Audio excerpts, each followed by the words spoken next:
तो रीजन हर व्यक्ति को मिल चुका होगा। क्यों करना चाहिए इस बिजनेस को? आज दुनिया का कोई भी ऐसा व्यवसाय नहीं है, दुनिया का कोई भी ऐसा नौकरी नहीं है, कोई भी ऐसा काम नहीं है जहाँ पे आप जो काम कर रहे हैं और जो मान प्रतिष्ठा आपको मिल रही है, जो पैसा आपको मिल रहा है, वही पैसा आपके बच्चे को मिले। आज टीचर में 48 व्यक्ति नहीं रहे, बाकी विभाग का तो मैं नहीं जानता, लेकिन यहाँ पे जो 48 व्यक्ति नहीं रहे, अब उनके लिए कहा जा रहा है कि अगर वो टीईटी पास करेंगे, अगर उनके जो है उनकी पत्नी अगर टीईटी पास करेगी, बीएड करेगी, तब जाकर वो टीचर बनेगी। फिर क्या मतलब है इस सुरक्षा का? क्या दे रही है सरकार उसको? लेकिन यहाँ पे कब पूछा गया कि आपका बच्चा कितने उम्र का है, आपकी पत्नी पढ़ी लिखी है या नहीं है? नहीं। कारण है कि यहाँ पे आपके लिए टीम काम करती है सर, टीम काम करती है। आप जिस क्षेत्र में भी जहां भी काम कर रहे हैं, अकेले कर रहे हैं।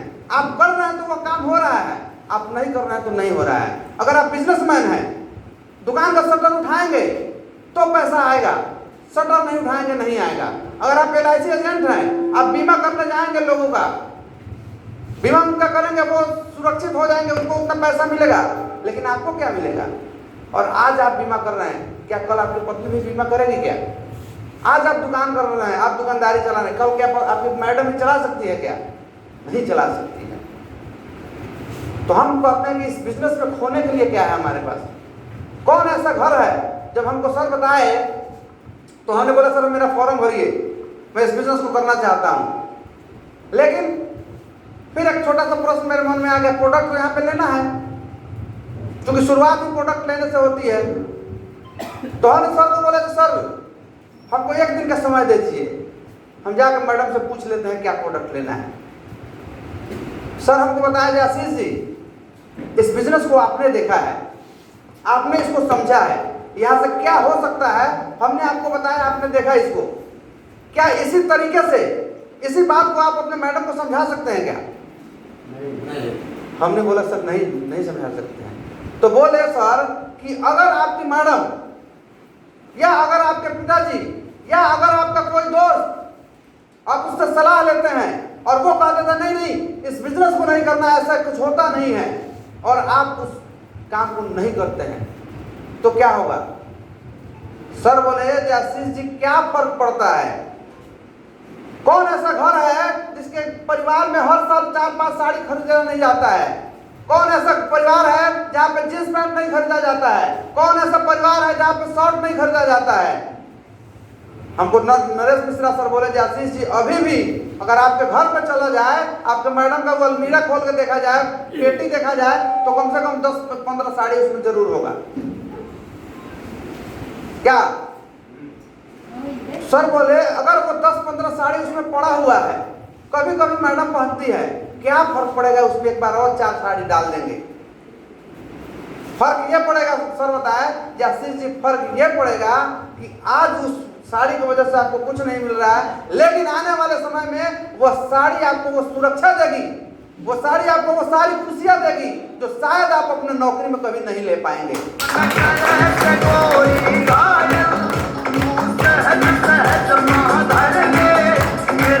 Thank you. और मैंने सर की बात को मानकर सर 4 साड़ी लेकर शुरुआत किया था इस बिजनेस को, और मैं बताता हूँ उस 4 साड़ी की वजह से क्या क्या अचीवमेंट मेरे साथ अभी तक का जुड़ चुका है। खुशी सर बता रहे थे कि हाँ विदेश जाने का मौका मिला, नौकरी वाले को कभी विदेश जाने का सोचता भी नहीं है। मैं भी उसी में था, मैं भी नहीं सोचता था कभी विदेश जाना है। अभी तक तो हम नेपाल ही नहीं गए थे, नेपाल मतलब काठमांडू नहीं गए थे, लेकिन इस बिजनेस की बदौलत 2-2 बार मेरा विदेश टारगेट हुआ है, थाईलैंड भी और स्विट्जरलैंड भी। Thank you. साथ ही साथ आज यहाँ पे जो हम आए हैं इस कैंपस में आप देखिएगा महिंद्रा का XUV 300 रेड कलर की कार है। शायद अगर मैं नौकरी में होता और नौकरी को कर रहा होता, इस बिजनेस में अगर नहीं होता, तो कभी भी उस टाइप का सोच नहीं बनता कि एक नियोजन के तहत काम करने वाला व्यक्ति, एक 1500 रुपया सैलरी लेने वाला व्यक्ति कभी 14.5 लाख रुपए की कार पे भी चढ़ पाता।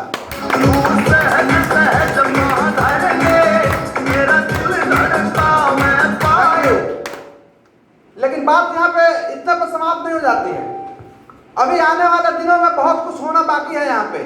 और सबसे बड़ी बात है चूंकि कहा जाता है कि दुनिया में सब व्यक्ति जीते हैं, हर व्यक्ति को औसत उम्र मिला है 60 साल 70 साल, यही उम्र है।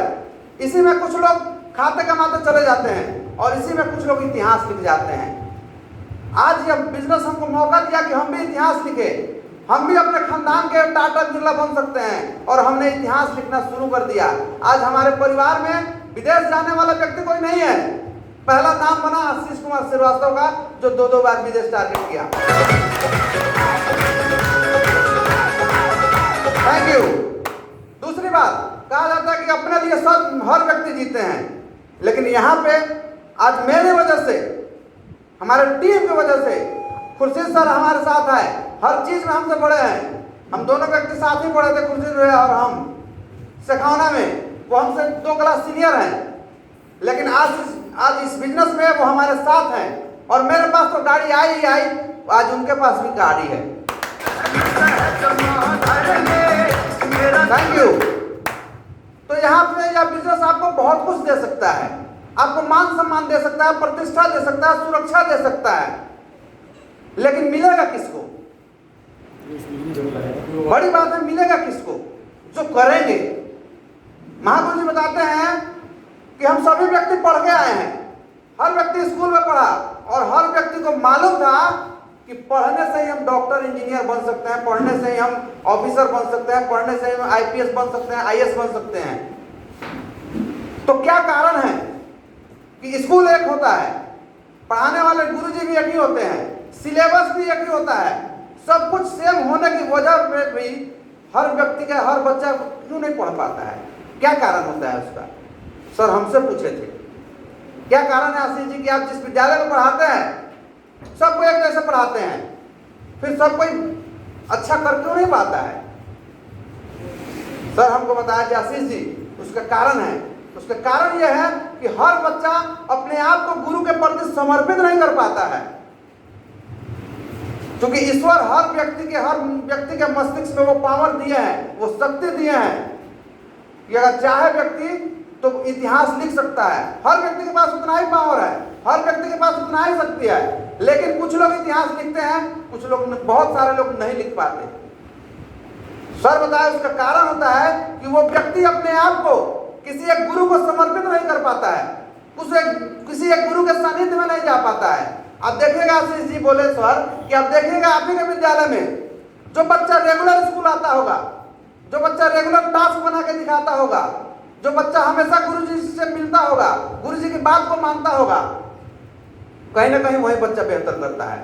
और जो बच्चा कभी कभी स्कूल आता है, कभी कभी टास्क बनाता है, कभी आया कभी नहीं आया, वो बच्चा कहीं ना कहीं फेल हो जाता है, कहीं ना कहीं पीछे छूट जाता है। और सबसे बड़ी बात सर बताया कि वो गुरु भी उसी बच्चे के प्रति समर्पित हो जाता है। अगर वो बच्चा स्कूल में नहीं जाए तो वो खोजता है फलाना बच्चा आज क्यों नहीं आया, उसकी चर्चा वो गुरुजी खुद करते हैं, या फलाने का लड़का है वो बहुत बेहतर करेगा अपने जीवन में, क्योंकि आज तक वो कभी स्कूल मिस नहीं किया, आज तक कभी वो होमवर्क मिस नहीं किया, आज तक कभी समय से लेट नहीं आया। और सर हमको बताए, आप लोग भी जानते होंगे अरुणिमा सिंह के बारे में। अरुणिमा सिंह वो नाम है जो कभी फुटबॉल खिलाड़ी थी, और फुटबॉल खिलाड़ी रहते हुए वो एक बार ट्रेन से जा रही थी और रास्ते में उस ट्रेन में कुछ बदमाश उसके पीछे पड़े, उसके गले में चेन था, उसको छीनकर उसको धक्का दे दिए और अरुणिमा सिंह गिर गई ट्रेन से, उसका दोनों पैर कट गया। रात भर वो ट्रेन पे उस ट्रैक पे पड़ी रही, लेकिन फिर भी वो मरी नहीं, जीवित थी। क्यों? कहीं ना कहीं भगवान उसके लिए कुछ बेहतर सोच के रखे थे, उसके लिए कुछ बेहतर होने वाला था, इसलिए वो पैर कटने के बाद भी, रात भर उस ट्रैक पर रहने के बाद भी मरी नहीं थी। आज हम लोग के साथ कोई छोटा छोटा घटना हो जाता है, हम लोग उसी में उलझ जाते हैं, अब कैसे होगा। लेकिन हम बताते हैं जो सर हमको बताए कि अरुणिमा सिंह का पैर कट गया और सुबह जब लोग कुछ गए उधर शौच के लिए तो देखे कोई व्यक्ति वहां पड़ा हुआ है, उसको उठाकर हॉस्पिटल में ले जाया गया। और आज तक का रिकॉर्ड है कि डॉक्टर अपना खून किसी को नहीं देता है, लेकिन उसको अरुणिमा सिंह को डॉक्टर अपना खून देकर उसका ऑपरेशन किया। 1 माह वो दिल्ली एम्स में भर्ती रही और उसके बाद उसके पैर में दोनों कृत्रिम पैर लगा और जब वो सर घर आई तो उसकी माँ बोली जी बेटी अब क्या करोगी, अब तो तुम्हारा हाथ पैर रहा नहीं, पहले तो तुम फुटबॉल खिलाड़ी थी, अब तुम्हारे लिए एक सिलाई मशीन खरीद देते हैं और उसी से चूंकि पेट पालने के लिए कुछ ना कुछ तो करना पड़ेगा। तो अरुणिमा सिंह का जवाब सुनिएगा सर। वो बोली क्यों माँ? तो बोली तुम्हारा पैर नहीं, अब क्या करोगी? तो बोली अगर मेरा पैर नहीं है तो मैं वो काम करके दिखाऊंगी, क्योंकि भगवान ने अगर मुझे जिंदा रखा है उतने मुसीबत में भी मैं मरी नहीं, तो कहीं ना कहीं वो ईश्वर, वो अल्लाह, वो भगवान मुझसे कुछ बेहतर चाहता है और उसके लिए उन्होंने मुझे जिंदा रखा है, तो मैं वो करके दिखाऊंगी जो पैर वाले लोग नहीं कर पाते हैं। Thank you. और वो चली गई वहां से अपने गुरु की तलाश में, घर से निकल गई। माँ उसकी परेशान थी, उसके इलाज के लिए पैसा जोड़ रही थी, जो हो सकता है इसके सर पे चोट लगा है ना, तो ये बाकी बात कर रही है। और वो चली गई अपने गुरु के तलाश में और पहुंच गई बिछेंद्री पाल के पास। जो बिछेंद्री पाल भारत की पहली महिला है जो एवरेस्ट फतेह की थी, और उनके पास जाके पहुंच कर वो बोली कि मैडम मैं आज से आपको गुरु मानती हूँ और मैं भी चाहती हूँ कि मैं भी एवरेस्ट फतेह करूँ। और बिछेंद्री पाल बोली कि बेटी अगर तू इस स्थिति में, तुम्हारा पैर नहीं है और इस स्थिति में भी अगर यह सोच ली कि तुमको एवरेस्ट चढ़ना है तो 50% तो तुम चढ़ गई। रही बात 50% की, तो मैं तुमको ट्रेनिंग दूंगी, मैं तुमको बताऊंगी कि कैसे चढ़ा जाता है, क्या किया जाता है। लेकिन उसके लिए तुम अभी जाओ, घर पे रहो, आराम करो, जब यह तुम्हारा घाव भर जाएगा ना तब आना, तब मैं तुमको सिखाऊंगी। लेकिन अरुणिमा सिंह बोली कि नहीं मैडम, मुझे इसी दर्द में, इसी हालत में हमको यह ट्रेनिंग लेना है और इसी हालत में आप मुझे ट्रेनिंग दीजिए और मैं सीख कर आपसे जानकर एवरेस्ट फतेह करूंगी। और आप सभी जानते हैं कि अरुणिमा सिंह दूसरी महिला बनी जो भारत ही नहीं विदेश के भी कई एवरेस्ट पर्वत को लांघ चुकी है।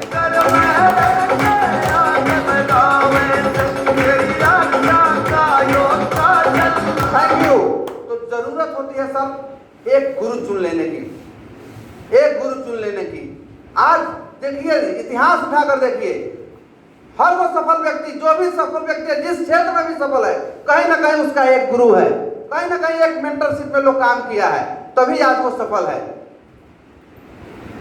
कहा जाता है सर मौका हर व्यक्ति को मिलता है, परिस्थिति हर व्यक्ति के साथ कुछ ना कुछ होता है। कोई ऐसा व्यक्ति नहीं है जिसके पास कुछ समस्या नहीं है। आज इस हॉल में भी जितने सारे साथी हमारे बैठे हैं, हर व्यक्ति के पास कुछ ना कुछ समस्या है, हर व्यक्ति कहीं ना कहीं कुछ ना कुछ समस्या झेल रहा है। लेकिन उसी में से कुछ लोग उस समस्या को दरकिनार करके, कुछ लोग उस समस्या से रास्ता बना के चलना शुरू कर दिए और कुछ लोग उसी समस्या में उलझ कर रह जाते हैं। कहा जाता है सर कि जीवन में समस्या का आना पार्ट ऑफ लाइफ है। जीवन में समस्या का आना पार्ट ऑफ लाइफ है, मतलब कि आपको वो जीवन का अंग है। समस्या तो जीवन में आना ही आना है, लेकिन उस समस्या से निकल जाना आर्ट ऑफ लाइफ है।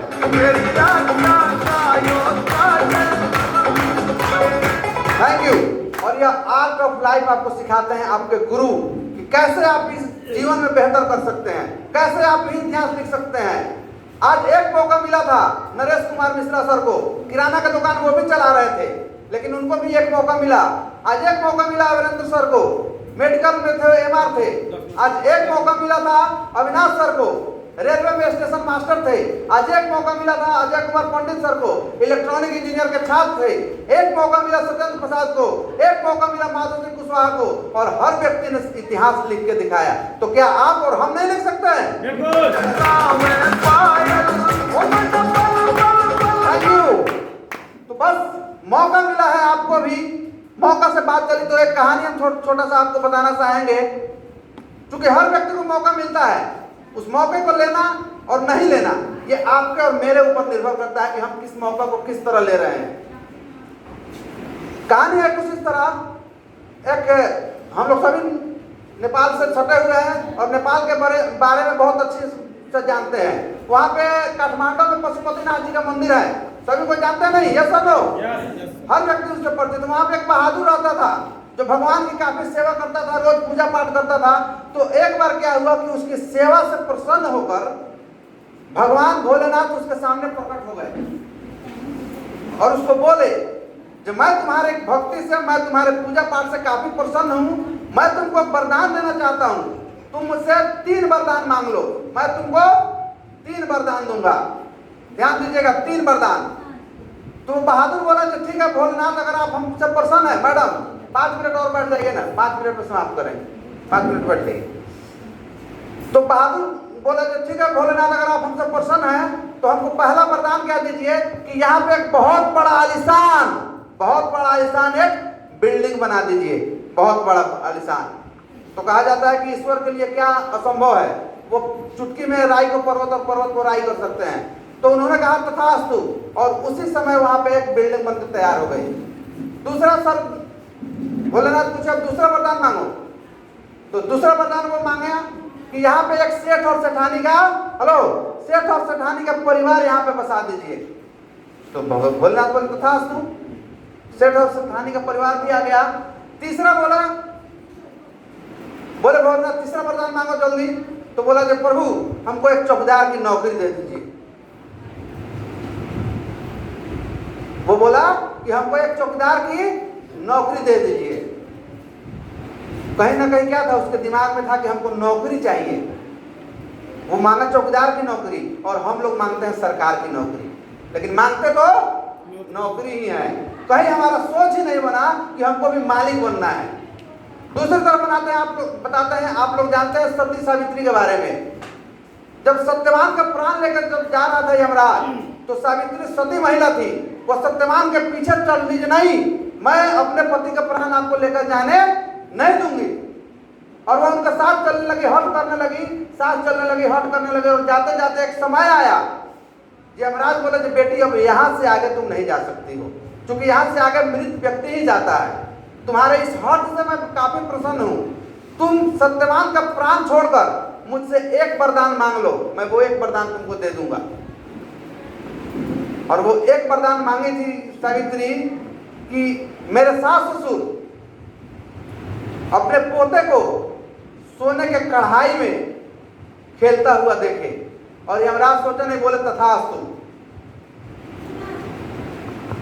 आप लोग जानते हैं सत्यवान के माता पिता जो थे जन्मांध थे, जन्म से अंधे थे।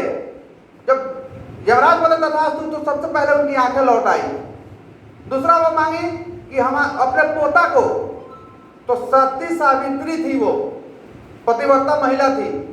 जब पति ही नहीं होता तो बच्चा कहां से आता, पोता कहां से होता।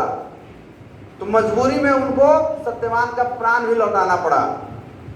और सोने के कढ़ाई में नहाए, मतलब उसके पास जो भी उसका राजपाट था सब कुछ वापस आ गया। इस कहानी को थैंक यू। इस कहानी को बताने का यही उद्देश्य था कि किसी व्यक्ति को, बहुत सारे व्यक्ति को बार बार मौका मिलता है, लेकिन वो नहीं समझ पाते हैं। और किसी किसी को एक मौका मिलता है और वो इतिहास लिख जाता है। Thank you. तो यहाँ भी आप लोगों ने इस सेशन को देखा, समझा, आपको भी एक मौका मिला है कि आप भी चाहें तो इस सिस्टम के साथ हाथ मिलाकर, कंधे से कंधा मिलाकर आप भी अपने परिवार का इतिहास लिख सकते हैं, आप भी अपने समाज के में आगे बढ़ सकते हैं। तो चलिए, आज जो भी व्यक्ति आपको यहाँ पर लेकर आए हैं, कहीं ना कहीं वो अगर यहाँ होंगे तो उनके लिए 2 स्थान होगा, एक लेफ्ट और एक राइट। मान लेते हैं अगर उनके साथ यह स्थान फुल हो तो वो आपको यहाँ लाएंगे, और ये फुल हो तो यहाँ लाएंगे। हम आपको इसलिए ये बता रहे हैं कि हम लोग हर जगह जहाँ भी कहीं भी काम करना चाहते हैं तो वहाँ पे सीनियर बनना चाहते हैं या जूनियर बनना चाहते हैं। आप लोग क्या बनना चाहते हैं, सीनियर या जूनियर? सीनियर बनना चाहते हैं। हर व्यक्ति चाहता है कि सीनियर बने। तो यहाँ पे सीनियर बनने का आपके पास एक मौका है। और हम समझाते हैं एक स्टेप ऊपर और एक स्टेप नीचे में आपको क्या अंतर पड़ सकता है। तो फिर आपको बताया कि आप आते हैं और आपके माध्यम से 2 प्रोडक्ट सेल होता है, तो यहाँ पे आपको मिलता है 1000 रुपया। और ये व्यक्ति अपने लिए 2 सेल करता है और ये व्यक्ति अपने लिए 2 सेल करता है, तो यहाँ से इनको मिलता है 1000, यहाँ से इनको मिलता है 1000, लेकिन इनको मिलता है 2000 रुपया। और यह व्यक्ति अपने लिए 2 सेल करता है, या अपने लिए करता है, ये अपने लिए करता है, वो अपने लिए करते हैं। तो यहाँ से इनको मिला 1000, यहाँ से इनको मिला 1000, लेकिन इनको कितना मिलता है 2000। और ये ऊपर जो बैठे आप हैं तो आपको कितना मिलता है? क्या मतलब हुआ? आप एक स्टेप नीचे आते हैं तो आधे का घाटा है, और एक स्टेप आप ऊपर जाते हैं तो आधे का बेनिफिट है। तो मौका आपके हाथ में है, डिसीजन आपका है। हमने अपने तरफ से पूरा प्रयास किया कि आपको समझाएं, हमने आपको एक रीजन बताया क्यों करना चाहिए इस बिजनेस को। खोने के लिए यहाँ पे कुछ नहीं है, लेकिन पाने के लिए आप अपने परिवार का इतिहास लिख सकते हैं, आप अपने परिवार को सुरक्षा दे सकते हैं। क्योंकि कहा जाता है कि आप इस दुनिया में एक संख्या है, हम भी इस दुनिया में एक संख्या है। आपके रहने और नहीं रहने से किसी को कुछ फर्क नहीं पड़ेगा, लेकिन हर व्यक्ति अपने परिवार के लिए पूरी दुनिया है।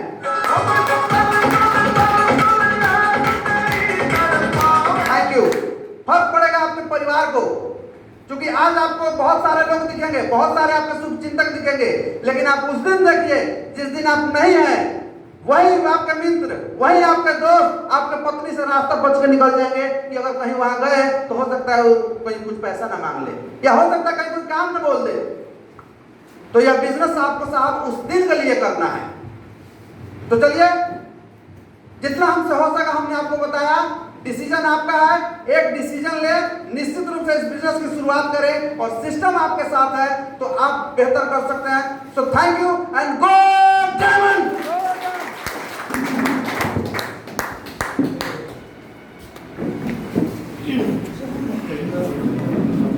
बंद कर दें।